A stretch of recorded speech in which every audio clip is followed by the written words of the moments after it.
The lacrosse team has broken the school record for consecutive wins in a row, and a handful of them will sit in with us today on the Cardinal Report. Hi, I'm Charlie Edward, and while we have a moment, let's take a look at other happenings in North Central athletics. The women's track and field team finished 3rd at the Chicagoland Outdoor Championships and 8th at the Benedictine University Eagle Invite.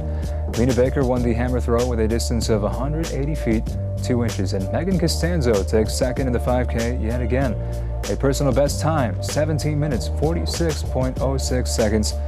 The Southern Illinois University Edwardsville Gateway Invite, as well as the Wheaton College Dawn Church Twilight, are next. The men's track and field team won 6 events at the Chicagoland Championships and an unbelievable margin of victory, 80 points ahead of Olivet Nazarene after finishing with 225 points. Not to sound like a broken record, but Luke Winder won the pole vault, 17 feet, 7.5 inches was his clearance, and also not to sound like a broken record, but that's a personal best height. And not to sound like even more of a broken record, but that breaks his own North Central outdoor freshman record. This guy. Among other notables from the meet, Femi Oyewale and Adam Pocklock, who each jumped 6 feet, 7 inches to finish 1st and 2nd, respectively, in the high jump. Dawn Church Twilight meet at Wheaton College is where the men head next. The baseball team won its 3rd straight CCIW series this season. Brian Paloi's 2nd shutout this year, backed by 10 runs of offense, helped the Cardinals to a 10-0 win over Wheaton. Then in Game 2 of the doubleheader, Wheaton's bats were on fire. 6 of the Thunder's 9 batters finished with multi-hit games in the 10-6 win, as Wheaton finished the doubleheader 11-17, while the Cardinals moved to 15-11. In softball, NCC kept rolling along, up to 19-1 now, and on a 9-game win streak. Unreal. The latest victim of North Central's win streak, the University of Chicago, the Maroons, dropped both games of a doubleheader to the Cardinals, 3-0 and 8-3. Andrea Starr's no-hitter was the reason for the win in Game 1, because the other team couldn't score because they couldn't get hits. Starr improved to 10-1, and she had a 2-run homer in Game 2. Don't worry, I won't say she was the star of the game with 2 R's, I promise. Carthage, Wheaton, and Illinois Wesleyan on the slate for this week. And now we ready ourselves to welcome in the lacrosse team. Jenni Kapanen, the head coach, is first, and then later we'll see the leading scorer, Gina Fisher, as well as Kailey Robbins, next on TCR.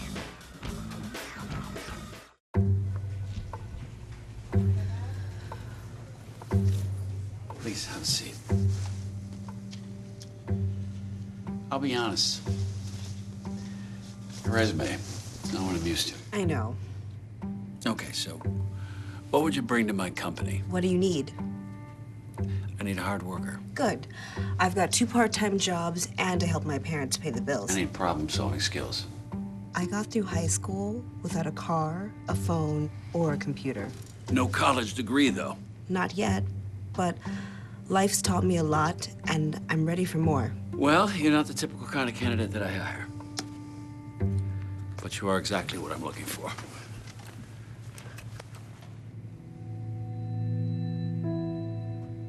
Your company could be missing out on the candidates it needs most. Learn how to find, cultivate, and train a great pool of untapped talent at gradsoflife.org.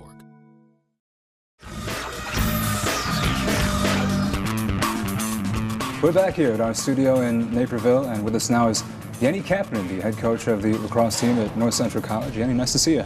Great to see you too. And your team, wow.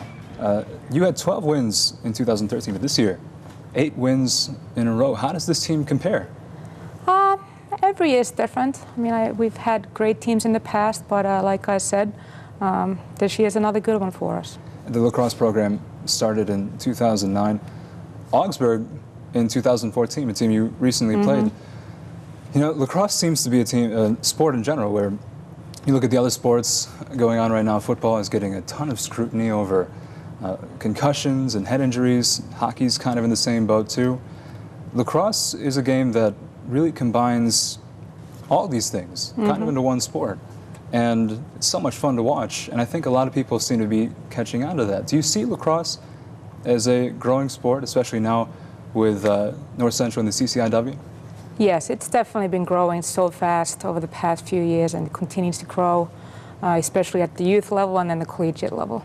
Have you felt any difference playing in the CCIW this year? Because in previous years, different conference. Didn't seem as official. And now you kind of have that official tag. Does it make it feel more right?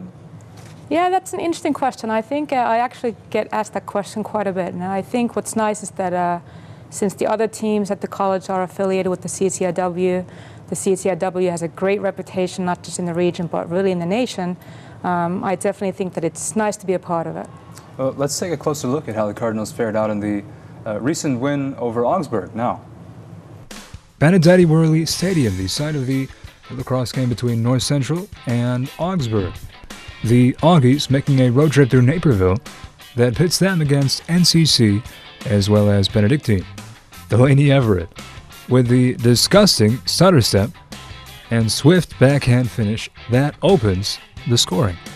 But after going down 2-0, Claire Norfleet to Gina Fisher and the two-time CCIW Player of the Week answers back. It's 2-1. And Fisher wasn't done. One thing she does awfully well, changing speeds. Speeds up, slows down, speeds up before potting another. It's 5-3 NCC. However, the Augies would come out strong in half number 2. Nicole Skiesback, a bouncer, all the way to Rachel France, and France with the backhand shovel to Pettipies, who scores one of her 2 goals. 8-6, Cards still ahead. And because of an equally nice passing play, Fisher to Norfleet to Whaling. Takes a couple of tries, but it's 9-6, and a 3-goal cushion restored. Later it's 10-7, and a strange goal here. The Augies goalie, Marissa Gayu, caught in no man's land. She's absolutely pummeled by Whaling, but play on, they say. And Kara Stevens scores an unusual goal. The Cards tack on a few more to win for the 7th straight time. 6 was already the program record for consecutive wins. Now they're just rubbing it in. This one makes it 7. North Central 8-1. Augsburg 5-7. So that win over Augsburg puts you at 7 wins in a row. Then you won over Dubuque. So now you're at 8 in a row. You're at 9-1 this year. You've already matched last year's total. I mean, that is absolutely incredible. Does it say anything about how far the team has come in just a year? I think it just says a lot about the program, because again, every year we play a lot of the same teams, but also some different teams. So it's sometimes tough to measure. It's just the wins and losses, but the winning tradition is there, the quality is there, the expectations are there, the vision is there, and I think that's a big part of it. And another big part of it is Claire Norfleet, Cassie Whaling, both of them in their 3rd years now seem to have had even more improvement in their games. How much has that affected the way the team has been able to win so often? Well, they both had just amazing seasons, and just the maturity they bring to the game, just the leadership, and those are sometimes things that I even overlook as a coach, just because I keep forgetting how young we are. Claire Norfleet is, along with Gina Fisher, obviously one of the team's true stars. Can you give us a scouting report on Claire, and can you tell us what the difference between her game last year and this year might be, and what makes her so good out there? Well, I think the scouting report on Claire Norfleet is good luck trying to stop her. She's somebody who can find a way to just survive in any part of the field. She's so unselfish. She's just a true team player. She can defend, she can attack, you name it. So I think the other thing is that she's just so consistent. So sometimes you notice her more when she's not on the field versus when she's on the field. And the beautiful thing about her, too, I'm a big hockey fan. Everyone knows that. In hockey, the best passers, they're not great passers because of accuracy in particular, but usually because they seem to have an eye for, there's people going across lanes and there's so much chaos going on, but somehow through all these lanes, they're able to figure out where they should pass the puck and so that it gets through people. Claire seems to have the vision on the floor to figure out exactly where a lane may open up and who's going to open up for a pass at any particular point. I think that's what makes her so potent with her passing game. Do you see the same thing? Yeah, her vision is exceptional, and just her capacity to read plays, develop. I mean, she just finds the right spots on the field, and the way she combines with Fisher also plays a big role. It seems like they just somehow always know where the other person is going to be, and they've been connecting in the midfield, in attack, so that's been a big part of our success as well. And yet another big part, and when you're having a year as successful as this one, you have to have a lot of pieces falling into place. Cassie Whaling. We mentioned her just a few moments ago, but how we get more in depth with her too. She seems to be more on the attacking end of things, finishing plays off, and her goal scoring has been such a help for you. Yeah, she just has the natural capacity to find the back of the net. She's confident, she's comfortable. She's just another one who does not make the game about herself at all.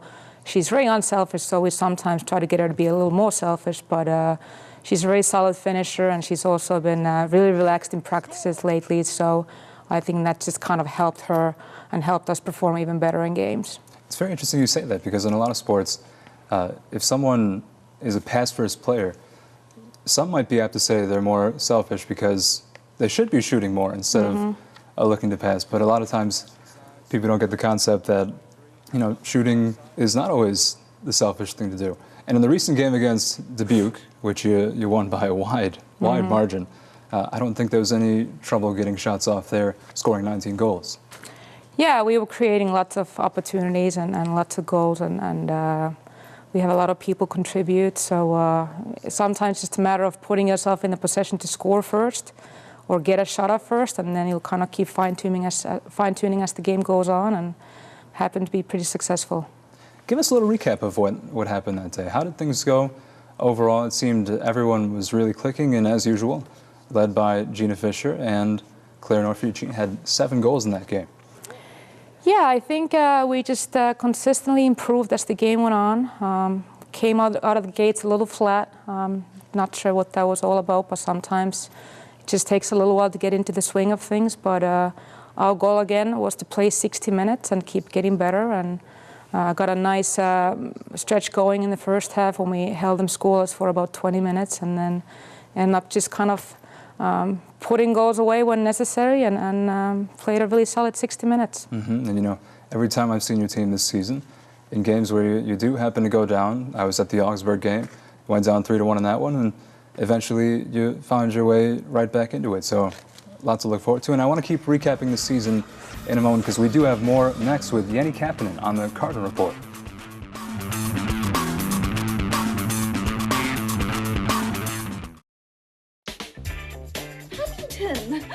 Every proper bear knows that the right fit means everything. Especially when it comes to car seats. Oh, really? I just did what any bear would do. So know for sure that your child is in the right car seat for their age and size. I like it. To learn more, visit safercar.gov/the right seat. Oh, hello there. Oh, where's that bear?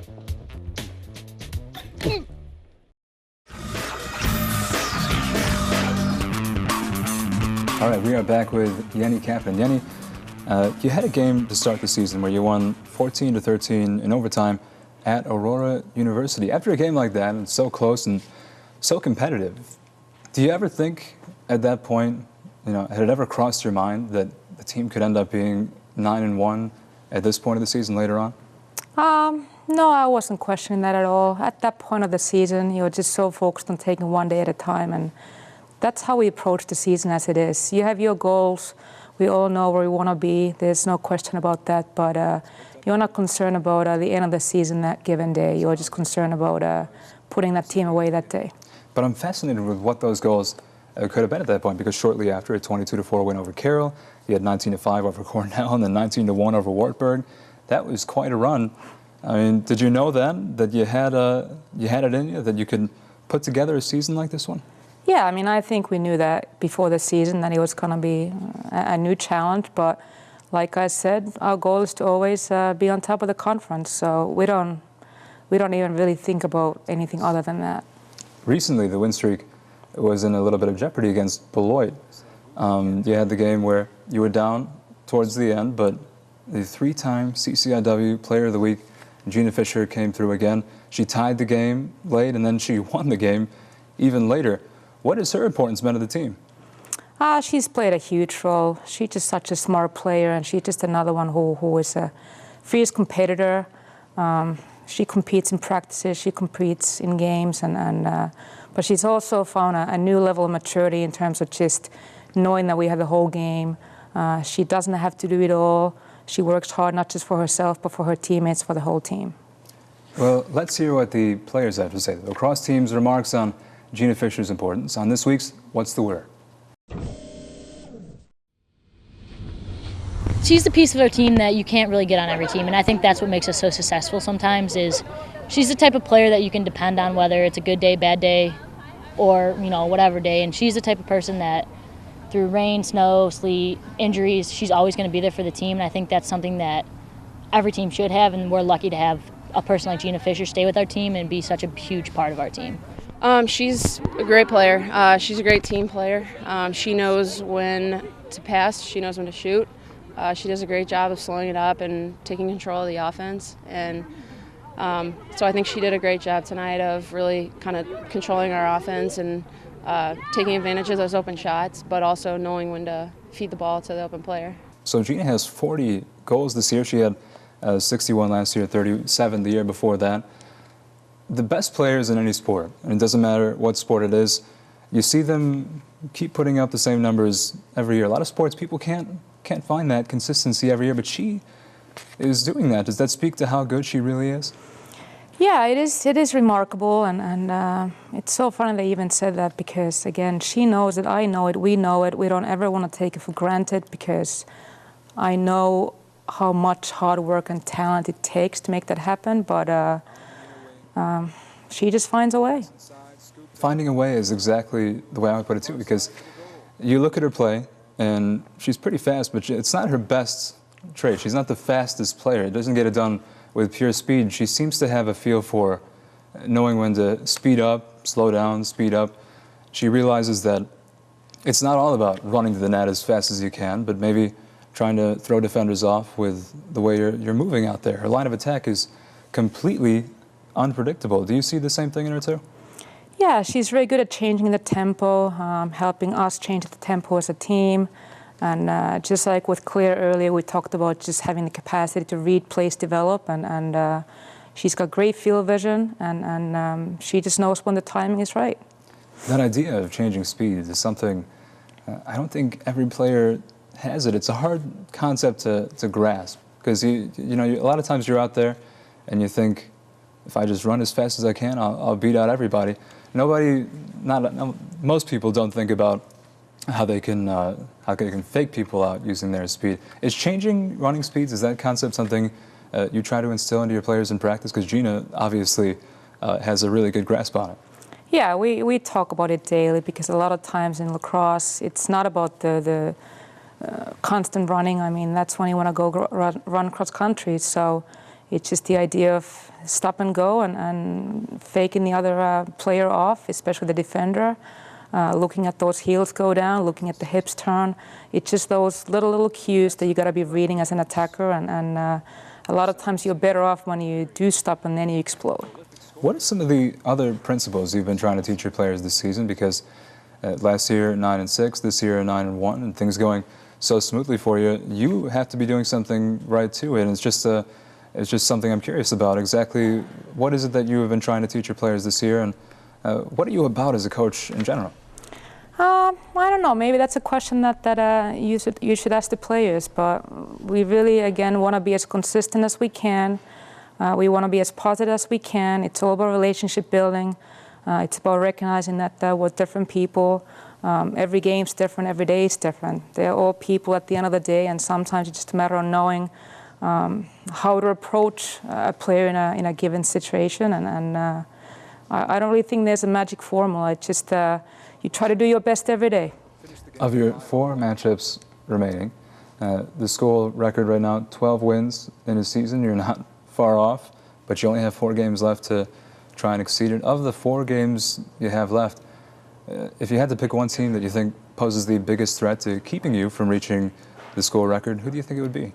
I don't really want to focus on the opponents so much. I think 3 out of the 4 are definitely the toughest competition we'll be facing all season, but I guess we're just going to find out. Well, we're excited to see how things pan out at the end. We're going to find out very shortly. The season very close to an end, and hopefully things work out for you when it's all said and done. Thanks so much. All right, thanks for being on. And back on the Cardinal Report with our next guests, Gina Fisher and Kailey Robbins, just around the corner. You're watching TCR.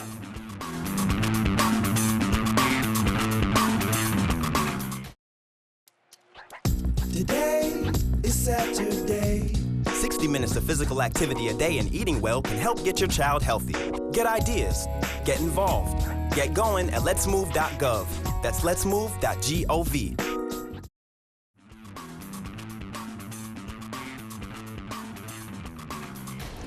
Welcome back, and another welcome to our new guests, Gina Fisher and Kailey Robbins. Thanks for being in, guys. Thanks for having us. Thank you. And Gina, 3 CCIW Player of the Week awards, the newest one announced just today. Are you feeling like an MVP, and how are you handling all the attention being thrown your way? Yeah, I was pretty surprised even today. I didn't really know. I was in class and my coach texted me saying congratulations again. So, I mean, it's awesome hearing it, but by no means am I like, oh, I'm like MVP, like you said. I'm surprised every time, and I'm grateful every time as well. Yeah, it's tough. I feel like it's tough to stay humble when you're winning so much and clearly doing a fine job of that. Kailey, as a leader on the team, I really wanted to get your perspective on this with Emily Saddening, who is such an important part of the team. Again, going down to an injury very recently. Can you tell us what it's been like watching her struggle through the injuries, and is it hard for the team to lose a player like her who really contributes so much offensively when she's out there? I mean, obviously it is a bit of a loss that she's off the field. She does make a huge impact on the field, but there's other ways that she's stepped up on the sidelines by encouraging her teammates and requiring teammates to, step it up to the next level. So I think that's a way that she's kind of altered her role on the team. Well, as a sports management major, Emily Saddening is used to spending time in the press box, but due to a string of unfortunate injuries, it's a little more than she'd prefer at this point. We take a closer look at her road to recovery now on the Cardinal Corner. Injury troubles are frustrating for anyone, but for North Central attacker Emily Saddening, the lacrosse lover with the lacrosse tattoo that has, by the way, traveled everywhere to play lacrosse, being kept from her life's passion is... Oh, it's extremely annoying. I mean, every day I'm just like, I want to get back out there and play, and especially having such a small team this year. I mean, we had 1 sub at our last game, and I know it takes a lot of toll on the girls out there. It was a hip injury that kept her out of all last season. It took 6 months of grueling physical therapy to set up her comeback in 2015. The day when I was cleared to run, that was like the best day of my life. I remember I was like jogging down the field and I was just crying, and my physical therapist was like, "Are you okay?" I was like, "I'm so happy, like 1 step closer to playing again." But after 19 goals and 5 assists in 7 games this season, Saddening has encountered yet another setback. I have Achilles tendonitis, which is just overuse of the Achilles tendon, and that comes from just running too much. I probably pushed myself a little hard. However, the injury troubles haven't hindered her lacrosse career. Saddening will play in Europe this summer with the American international team. And I was supposed to go last year, couldn't go because of my hip. And it's really frustrating that now I have this new injury that, if not treated, could get really bad. Europe will be the next stop on her lacrosse tour, a tour that has taken her all over already. I've just gone so many places. Baltimore, which is the lacrosse capital of the United States and probably the world. It's where the game really took off. So it's just great to be able to travel with the sport, meet so many incredible players, and keep playing. North Central hopes she's able to return to the team sooner rather than later. Though Anisha Mattingly is filled in nicely, Saddening leaves a void that is certainly hard to fill. And Gina, a large part of your success this season is just having those kinds of potent offensive players around you all year. Does it hurt to lose Emily in this short time? And I'm sure we're all hoping she'll be back very soon. Yeah, it definitely hurts losing an awesome offender like Emily. It helps that we do have other strong offenders that, could take over her place, and we have the capability on our team for a lot of players to score, not just a few. As you said, like Claire, Cassie, we have a lot of players that can contribute. So although it stinks Emily's missing, Maddie is also out due to a season-ending injury, so she was another offender that really contributed. But it's nice to have a team that can still pull it away. And with last year you scored 60 goals. This year it looks like you might fall just a tad short of that mark, but how much of that has to do with just the fact that you have so much less pressure on you to do all the scoring? It's really nice going into games. Even last year I didn't think that I had to do all the scoring. We had an awesome senior class last year. But just knowing that, I can feel comfortable passing to anyone on my teammates and knowing that they can put the ball away is nice as well. Kailey, it's not all about the offense, as you know. You're also a key contributor to the defense. 7 caused turnovers this season. Obviously, that's been a big part of the success this year, too. Yeah, defense has definitely been a key role in, the game of lacrosse. Not only just the defense, but in the midfield too. And I think that it's been really cool to see our team come together, not only as a defensive unit, but in the midfield as well. And with all the offensive talent on the team, it has to be nice for you to go to practice every day, and you're practicing against some of the best offensive players around. That must have made you a whole lot better this year. Yes, it definitely does require us to step up our game, playing against and practicing against teammates that obviously are making a huge impact on the field in games, so it has definitely improved our skills as well. Gina, as you've grown over the years, do you feel yourself as a player who mostly leads by example, or as you've grown now into your junior year, do you feel you've taken on a more vocal role as a locker room leader? I think from the beginning I've always tried to lead by example. Not only do I obviously like my goals and assists that I get, but I try to lead by like my ground balls and my caused turnovers. So those are the things that you lead by example, so the younger classmen can see that those statistics are important just as much as goals are. When the team scored 60 goals between March 14th and March 22nd, that's absolutely absurd. You have to figure the team's confidence was at an all-time high at that point. I wouldn't have blamed you if you were even acting a little bit cocky. Well, we didn't really, expect this much success. We always take it game by game, and then just as we knew it, we were already up 9-1 for the season. So although it's awesome, we didn't expect it. We just work hard at practice and games, and then obviously it just leads to this. So. And again, defense has been so vital, Kailey. And recently, you've shut down players like Courtney Ragland, who a leading scorer. Ended up holding her to just 2 goals. She's part of that Georgetown team. Delaney Everett in the recent game against Augsburg held her to just 3 goals. So I think a big thing you guys have been doing well is simply shutting down the star player of opposing teams. Yeah, it's something that we definitely have worked on to keep communicating as a defensive unit, and I think it's something that goes to show with, like you said, holding those key players to a few goals, something that's really improved on our defense. So. Gina, this has to be one of the best teams you've played on in your tenure here at North Central College. So the question for me, and I want to hear from both of you on this one actually, but we'll start with Gina. What's the outlook for the year right now? What are your expectations moving forward, and just how far do you think this team can get? I think that our hardest games are definitely to come. We're lucky that we've come this far, with such a short bench, where we just really need to stay healthy with the long stretch coming ahead with our season closing. But I'm really optimistic thus far. So, Kailey, as the season rolls along, the opposition is just going to get tougher and tougher. So you're going to have to be even better and better on defense. Want to hear from you too, on your perspective. What do you think the outlook for the season is? Yeah, I think that we definitely need to use the games that we've had to build upon those, and use that kind of as a confidence builder that, we do have the skill there. We have the set of girls that have the ability to take on these teams. So I think looking forward, it's definitely looking up for us. All right, well, hopefully you reach all these goals you've set for yourself. Obviously, the bar has been set pretty high, and good luck the rest of the way. Thank you. All right, Carthage, Illinois Wesleyan, Concordia, and Augustana. The final 4 matchups left for lacrosse this season. For scoring updates, follow at NCTV17 on Twitter, or for more in-depth updates, check northcentralcardinals.com. Thanks for watching. This has been the Cardinal Report.